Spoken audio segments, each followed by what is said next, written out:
Es ist komisch, wenn es jemand gibt, in den du dich verliebst, an den du nur noch denken kannst, obwohl du weißt, dass du ihn niemals kriegst. Unglaublich aber wahr, es gibt diese Momente, in denen ich an nichts anderes außer an dich denke. Du bist besonders, so einzigartig, bis du mir verzeihen kannst. Glaub mir, so lang warte ich.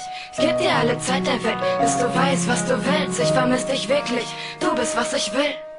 Ein paar Stunden, ein paar wenige Tage, in denen die Gefühle wirklich schön mit dir waren. Das mit dir ist mir wichtig, aber frag mich nicht warum.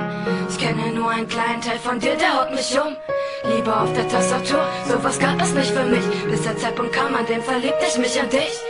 Ich hab's verbockt, das weiß ich selber. Glaub mir bitte einfach, ich geb dir mein Wort. Wenn du willst, doppelt und dreifach. Es schien so einfach mit dir, wie niemals zuvor. Weißt du eigentlich, dass ich die Scheißangst verlor? Ich hab so viel gelernt, mit dir mich einfach frei gefühlt. Du hast nicht wie die anderen in Wunden gewühlt. Es hat sich schön angefühlt, zu wissen, da ist jemand da.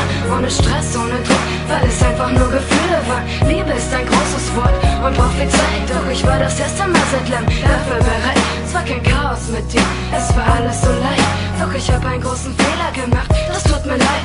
Du hast dich kaum gemeldet und ich wusste, ich bin schuld. Meine größte Stärke ist nicht gerade diese scheiß Geduld. Du hast einmal gesagt, ich will, dass du mein Mädchen bist. Ich will dein Mädchen sein, sag mal, hast du mich vermisst?